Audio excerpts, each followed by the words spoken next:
नमस्कार, मैं हूं शिरीष मिश्रा। छत्तीसगढ़ की बात में आप सभी का स्वागत है। कोरोना महामारी के चलते 11 महीने तक बंद रहने के बाद छत्तीसगढ़ के स्कूल दोबारा खुले तो सही, लेकिन खुलते ही नई चिंताएं सामने आ गई हैं।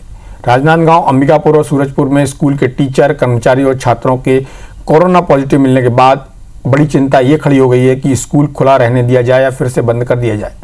ताज़ा हालात को लेकर विपक्ष ने जहां राज्य सरकार की अधूरी तैयारी को लेकर हमला बोल दिया है, वहीं सरकार इसे छात्र हित में लिया गया फैसला बता रही है। लेकिन बड़ा सवाल यह है, कोरोना महामारी के बीच स्कूल खोलने के फैसले में जल्दबाजी में लिया गया है या नहीं, इस पर चर्चा करेंगे। इससे पहले देखते हैं रिपोर्ट।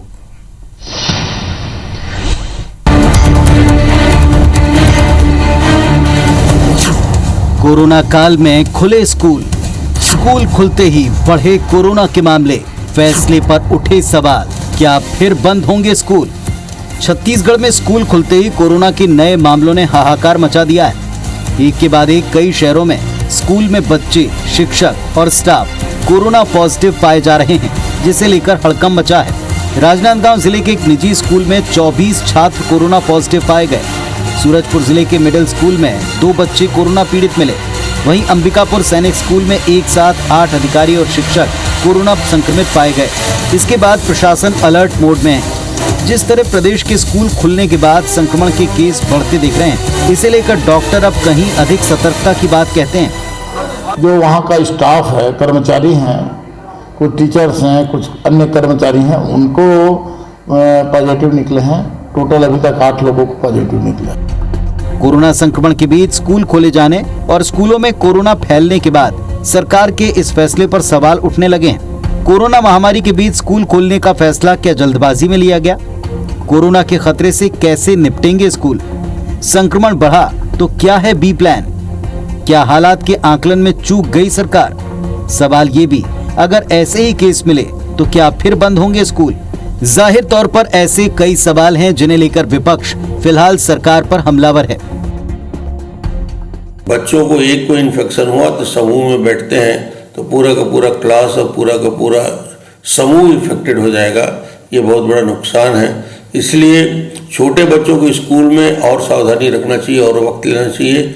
छत्तीसगढ़ आज बेहतर स्थिति में नहीं है। इस बात को भी सरकार को समझना चाहिए। उस पर नियंत्रण अगर होता है तो स्कूल खोलने में कोई आपत्ति नहीं है। लेकिन अभी मैं नहीं समझता कि अभी छत्तीसगढ़ के अंदर में कोरोना नियंत्रित हो गया, पूर्णतः समाप्त हो गया, ये कहना भी बेईमानी है। सरकारी स्कूलों की हालत इतनी गंदी है कि पिछले साल भर से बंद पड़े हैं स्कूल। 9 महीने 11 महीने से बंद पड़े हैं। तो साफ सफाई रंग रोगन करने के बाद ही स्कूल खोला जाना चाहिए था। बाहर दिन में कम से कम 2 बार उसका सैनिटाइजर होना चाहिए। हालांकि प्रदेश के स्वास्थ्य मंत्री टी.एस. सिंहदेव विपक्ष के इन आरोपों को सही नहीं मानते। उनका तर्क है कि सतर्कता के साथ पढ़ाई भी जरूरी है।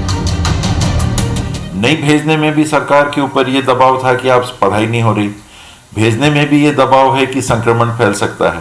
तो इस बीच में बच्चों के पढ़ाई के हित को देखते हुए ये स्कूल खोले गए थे।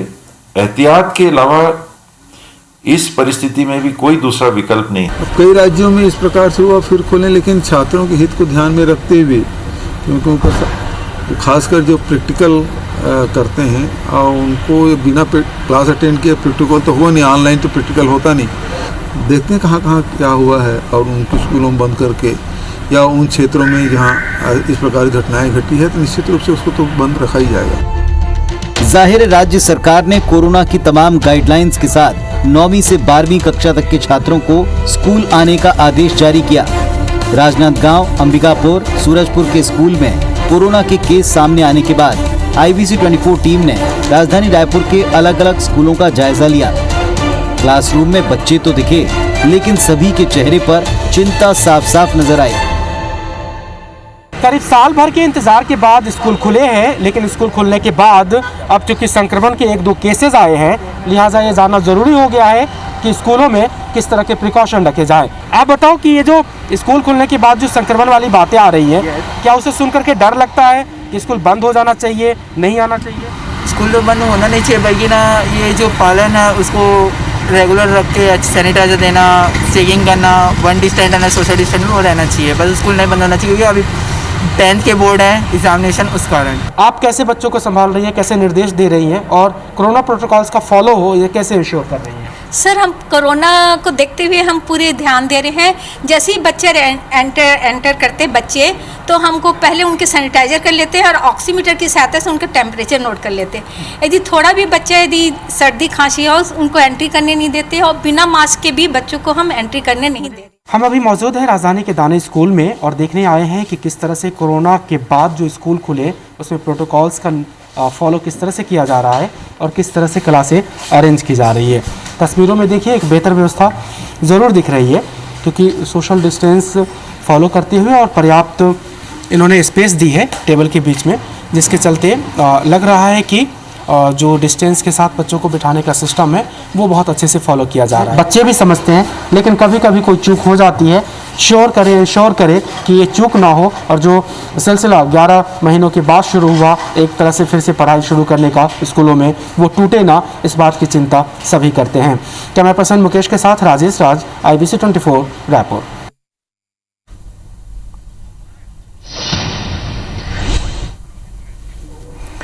चलिए, स्कूल तो खुल गए हैं, लेकिन उसके साथ चिंताएं बढ़ गई हैं और पालकों को विशेष रूप से लगता है। और चूँकि जब कोई सरकार सत्ता में होती है और कोई निर्णय लेती है तो निश्चित रूप से जो विपक्ष होता है वो उन फैसलों में कमी निकालता है, उसको क्रिटिसाइज़ करता है। लेकिन हमारे साथ अभी भारतीय जनता पार्टी के चंद्रशेखर साहू जी जुड़े हुए हैं, जो पूर्व मंत्री भी रह चुके हैं। साहू जी, आपका बहुत बहुत स्वागत है। क्या लगता है आपको सरकार का ये जो फैसला है, जैसा कि आपकी पार्टी के, आपका बहुत धन्यवाद। क्या लगता है आपको, जैसा आपकी पार्टी के बहुत सारे नेताओं का कहना कि सरकार की तैयारी आधी अधूरी है और सरकार को स्कूल नहीं खोलना चाहिए था। हालांकि जो स्वास्थ्य मंत्री TS सिंहदेव जी, उनका कहना है जब स्कूल नहीं खोल रहे थे तब आप लोग क्रिटिसाइज़ कर रहे थे कि स्कूल क्यों नहीं खोल रहे, अब खोल दिए हैं तो आपको ये दिक्कत है कि आधी अधूरी तैयारी से खोल दिए। जिस तरह से मुख्यमंत्री जी ने भी बोला कि कुछ चीज़ें ऐसी हैं जो प्रैक्टिकल हैं वो हो नहीं सकते घर से, उसके लिए स्टूडेंट्स को आना ही ज़रूरी होगा। और ऐसी व्यवस्था कब तक रखी जा सकेगी? क्योंकि छत्तीसगढ़ में यदि 9वीं से 12वीं तक की बात की जाए तो कुछ लाखों में तो संख्या होगी ही छात्र छात्राओं की। उसमें यदि कुछ छात्र छात्राओं को या टीचर्स को इस तरह की प्रॉब्लम होती, तो अब जब समाज इस तरह से जीना सीख गया है कोरोना के साथ, एहतियात के साथ, आपने देखा भी होगा, हमारे रिपोर्टर ने जो फील्ड पे जाके रिपोर्टिंग की है जिसमें छात्रों का कहना है कि खुलना चाहिए लेकिन जो प्रॉपर प्रोटोकॉल है उसका पालन होना चाहिए। दिक्कत कहाँ है? देखिए शिरीष जी, बात विपक्ष के आरोप का नहीं है। बात यह है कि आपके निर्णय को जनता के कसौटी पर किस प्रकार से आप जस्टिफाई करेंगे उसका है।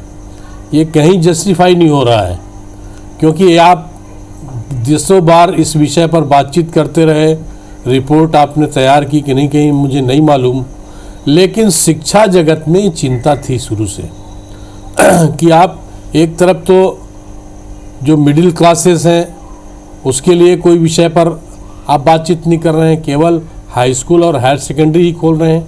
और ऐसे स्कूल हैं, ज़्यादातर जो शासकीय स्कूल है वो इतने जर्जर हैं, वहाँ भवन नहीं है या भवन है तो जर्जर स्थिति में है, उसके लिए आप कोई ना फंडिंग कर रहे हैं। स्वयं सिंहदेव साहब पंचायत और ग्रामीण विकास विभाग देख रहे हैं कितने स्कूल भवनों के लिए सरकारी आवंटन हुआ है।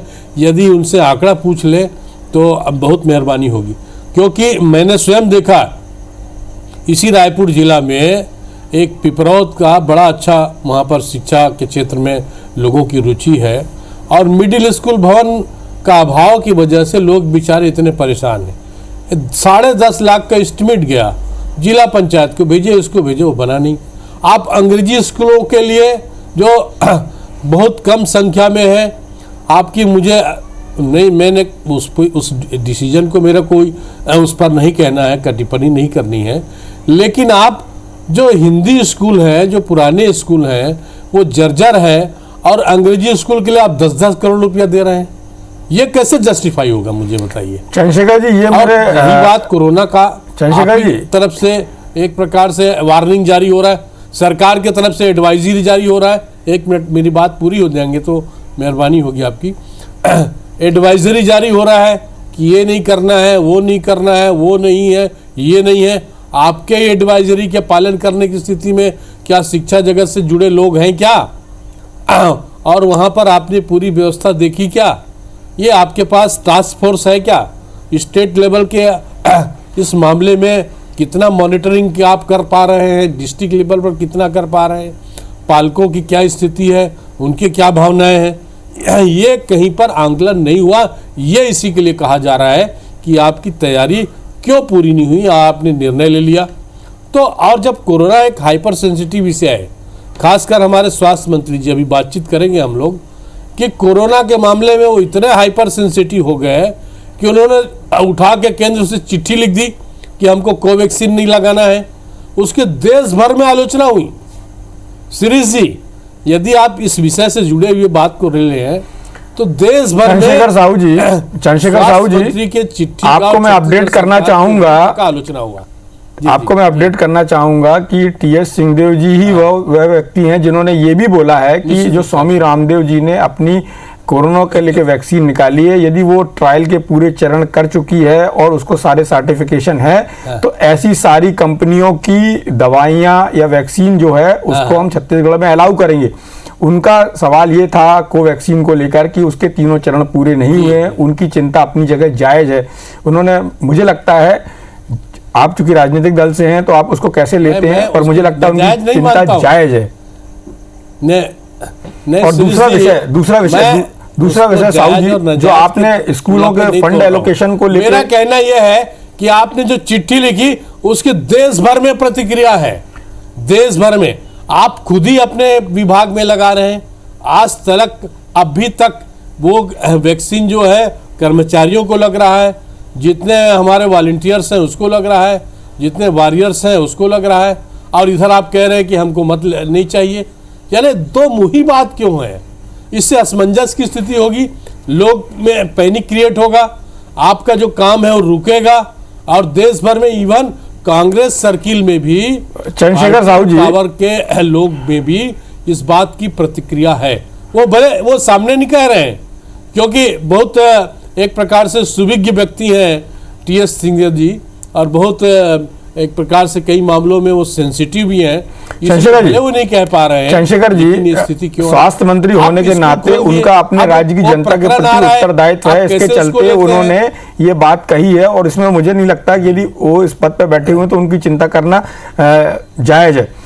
दूसरी बात जो आपने फंड एलोकेशन को लेके कि वो हमारे चर्चा का विषय नहीं है कि हिंदी स्कूल को कितना पैसा मिल रहा है, इंग्लिश स्कूल को कितना पैसा मिल रहा है।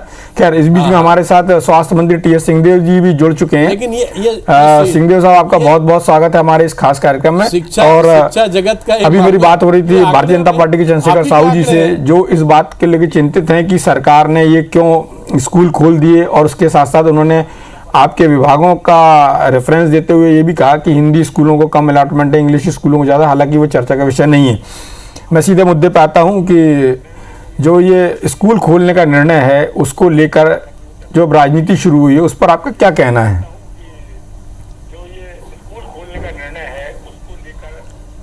मैं बहुत प्रणाम करता हूँ सिंहदेव साहब को। जी, पहले तो आपको, चंद्रशेखर जी को और सभी दर्शकों को प्रणाम। मैं देरी से कैमरे के सामने आ सका, उसके लिए भी क्षमा प्रार्थी हूँ।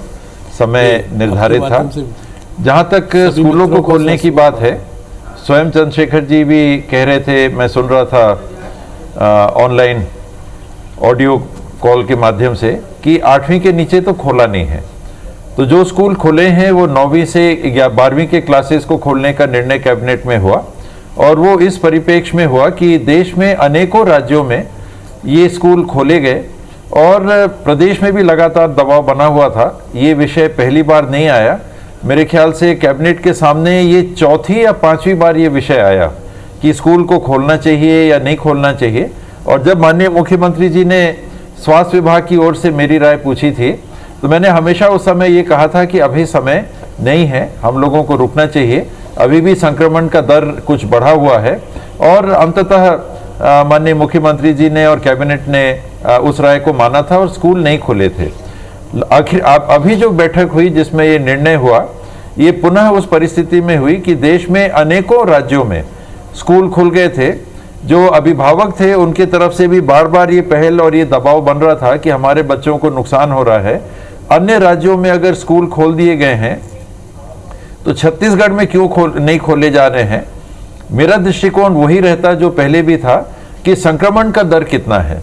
और जब कैबिनेट में बात आई तो मैंने माननीय मुख्यमंत्री जी के पूछने पे इसी बात को कहा कि अब हमारा संक्रमण का दर 3 से नीचे है, अपितु 2 से नीचे है। जिस दिन कैबिनेट की बैठक हुई थी उसके 2 दिन पहले 1 से भी नीचे था। तो ये निर्णय लिया जा सकता है खोलने का। अगर कोई ऐसी स्थिति दिखेगी कि संक्रमण बढ़ रहा है या चिंता की बात है तो हम वापस बंद कर सकते हैं स्कूलों को। लेकिन बच्चों को, और जैसा आपने कहा, मैं अभी सुन रहा था कि खास करके 10वीं और 12वीं के बोर्ड एग्जाम के बच्चों को जिनको प्रैक्टिकल के लिए तैयारी करनी है, ये ऑनलाइन नहीं हो सकता। ये कारण था कि अन्य राज्यों के साथ जहां की हो सकता है कि संक्रमण का दर छत्तीसगढ़ से भी ज़्यादा हो, वहां जब स्कूल खुल रहे थे तो पेरेंट्स की तरफ से जब ये बात आ रही थी, हम लोगों ने ये निर्णय लिया कि पेरेंट्स भी ये सारी मुहिम के सहभागी हैं, टीचर्स ये सारी कोविड की मुहिम के सहभागी हैं, जैसा सरकार है, जैसा विभाग है, जैसा मीडिया है और जागरूक समाज है। तो इन बातों को समझते हुए, उन एहतियातों को बरतते हुए, सोशल या फिजिकल डिस्टेंसिंग कह लीजिए, सैनिटाइजर वहाँ पर रहें, एक मास्क लगाना अनिवार्य हो, और किन्हीं को भी लक्षण दिखें तो उनको स्कूल आने से रोका जाए और वो टेस्टिंग भी करा लें, और यदि सब टेस्ट करा के आना चाहें तो अति उत्तम रहेगा। ये अनिवार्यता ऐसी कोई बात नहीं है, लेकिन एडवाइजरी यही जारी की गई थी। और बच्चों में साथ साथ ये भी देखा गया, जैसा हम सब जान रहे हैं कि 18 साल से कम उम्र के बच्चों पे तो इंजेक्शन का ट्रायल भी नहीं हुआ, और वो वैक्सीनेशन का ट्रायल नहीं होने के कारणों में एक प्रमुख कारण ये था कि उनमें इम्यूनिटी कुछ ज़्यादा दिख रही थी, कि कम उम्र के बच्चों में कोविड का नेगेटिव संक्रमण के प्रभाव बहुत कम थे, बहुत छोटी प्रतिशत थी, और उनको केवल प्रोटोकॉल जो एहतियात का है वो बरतने के लिए कहा गया। कैबिनेट में ये भी बात आई कि न केवल फिजिकल डिस्टेंसिंग, शारीरिक दूरी की बात, हाथ के सफाई की बात, न केवल मास्क पहनने की बात, स्कूलों के संदर्भ में आप कहीं भी देखिए तो क्या ये बच्चे केवल घर में हैं, क्या ये टीचर्स केवल घर में हैं, क्या वो समाज में नहीं जा रहे हैं, क्या वो अपने सर्कल से नहीं मिल रहे हैं, क्या वो मार्केट में नहीं जा रहे हैं, क्या सामाजिक गतिविधियों के भाग नहीं हो रहे हैं। बहुत अच्छी बात रखा गया, बहुत अच्छी बात कही टीएस सिंह साहब। दिनचर्या और जीवनचर्या सामान्य के नजदीक चल रही है, एहतियात को बरतते हुए। सर आपने बात तो बहुत अच्छी कही, लेकिन अभी हमारा सिंघवी साहब, आप अपनी बात कह रहे थे कि ना सिर्फ बच्चे बल्कि शिक्षक और बाकी लोग भी समाज में उसी तरह आ जा रहे हैं और अब अपनी सामान्य जो दिनचर्या उसके अनुरूप काम कर रहे हैं, उसके लगभग वैसा ही काम कर रहे हैं। ऐसे में स्कूल जो आपने बोला कि खोला है तो वो कोई गलत जैसा नहीं है, तो आप अपनी बात को कंटिन्यू कर सकते हैं।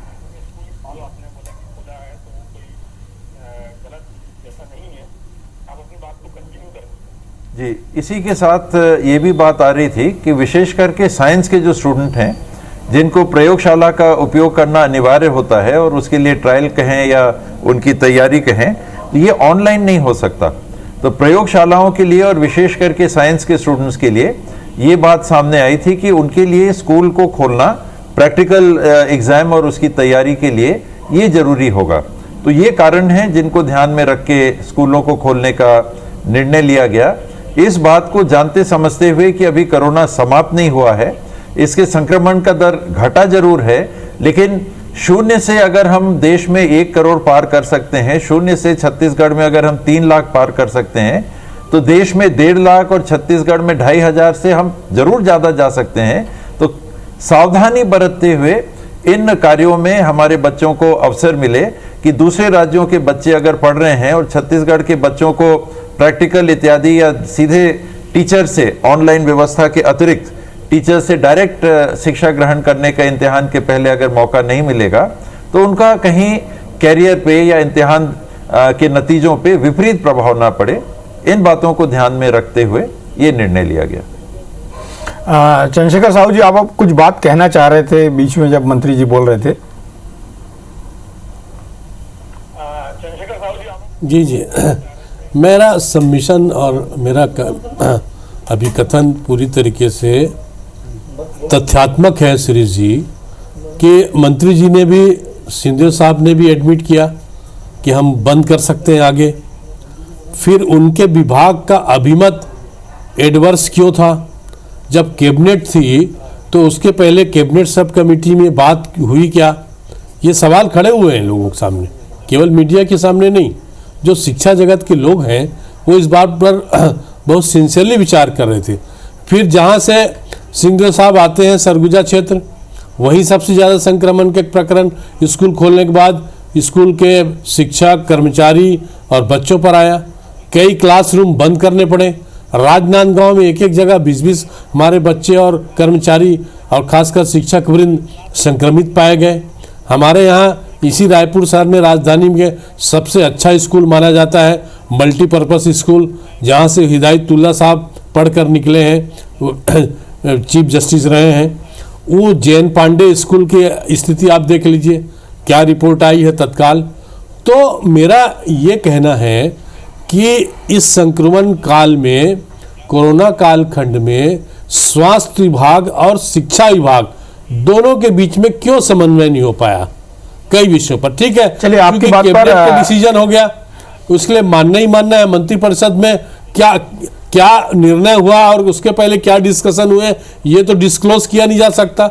हम भी मंत्रिपरिषद में रहे, इसलिए हम कभी कहेंगे नहीं कि आप मंत्रिपरिषद में क्या बोले क्या नहीं बोले। ठीक है साहू जी, कुल मिला के स्वास्थ्य विभाग और शिक्षा विभाग में जो एक कोऑर्डिनेशन होना चाहिए वो इस मामले पर नहीं हो पाया। चलिए मैं आपकी बात पर सिंघदेव साहब का रुख करता हूं। और इसके लिए शिक्षा सिंघदेव साहब, जो बात चंद्रशेखर साहू जी ने कही, उनका कहना था कि दोनों विभागों के बीच कोऑर्डिनेशन नहीं है। दूसरा, उन्होंने एक बात और बोली कि आपने खुद ही कहा है कि आगे जाके स्कूल बंद किए जा सकते हैं। तीसरा, उन्होंने मंत्रिमंडलीय उप समिति में इसके डिस्कशन पे बात की है।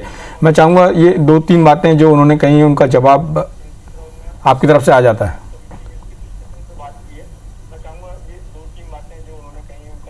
बहुत विज्ञ है। स्वाभाविक है कि कोई निर्णय अगर मंत्रिमंडल में होता है तो कैबिनेट के सभी सदस्य उसमें भाग लेते हैं, सबकी राय ली जाती है और जिन जिन से राय पूछी जाती है वो राय अपनी देते हैं।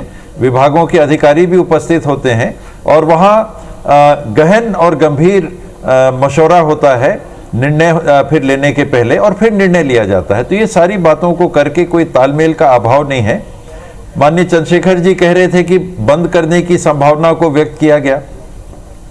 आप याद करेंगे तो न्यूजीलैंड उन देशों में था जिसने सबसे पहले ये घोषणा की थी कि हम कोविड मुक्त हो गए हैं, और अभी 5-7 दिन पहले ऑकलैंड में उन्होंने फिर लॉकडाउन लागू किया। तो परिस्थिति के हिसाब से आप अपने निर्णय या व्यवस्थाओं को तब्दील करके उस परिस्थिति का सामना करते हैं। कोई ठहराव नहीं होता है किसी भी निर्णय में कि आज अगर कह दिया तो लॉकडाउन है तो पूरे जीवन लॉकडाउन रहेगा क्या? केंद्र सरकार ने 50 दिन से ज्यादा का लॉकडाउन रखा, तो फिर लॉकडाउन खोलने का औचित्य क्या है कि अगर कोरोना जिंदा है? ठीक उसी तरह से अन्य देशों में 3-3, 4-4 बार स्पाइक आ गए। अभी हमारे देश में भी हम देखें तो कुछ शहरों में फिर से दोबारा बढ़ोतरी हो रही है। महाराष्ट्र में बढ़ोतरी हो रही है, हम लोगों ने नजर रखी हुई है। छत्तीसगढ़ में जब संक्रमण बढ़ा था तो महाराष्ट्र में बढ़ा और हम बिल्कुल सतर्क और चिंतित थे कि महाराष्ट्र में बढ़ रहा है, हमारा बॉर्डर लगा हुआ है, यहाँ से आना जाना, गाड़ी, बस, गाड़ी, ट्रेन और अन्य माध्यमों से आना जाना बहुत ज़्यादा होता है, रिश्तेदारियाँ बहुत ज़्यादा हैं। तो सतर्कता पूरी बरतते हुए हम लॉकडाउन को 50 दिन के बाद आजीवन रखेंगे क्या? ऐसा कहीं नहीं होता। फिर आप सिंघदेव साहब, विषय तो बहुत बड़ा है और इस पर हम बड़ी चर्चा कर सकते हैं, लेकिन हमारे पास समय की कमी है। तो मुझे लगता है कि जो सवाल चंद्रशेखर साहू जी के थे, हमारे थे, उनका एक उपयुक्त जवाब भी आया है। और जैसा कि आपने कहा कि परिस्थितियों के हिसाब से निर्णय लिया जाता है, तो उम्मीद की जानी चाहिए कि स्कूल तो खुलेंगे, लेकिन कम संक्रमण या बिना संक्रमण के हम स्कूलों का संचालन कर पाएंगे और आगे जाके एक सामान्य स्थिति बहाल हो पाएगी, ऐसी उम्मीद की जानी चाहिए। इस चर्चा में भाग लेने के लिए आप दोनों का बहुत बहुत धन्यवाद। नमस्कार।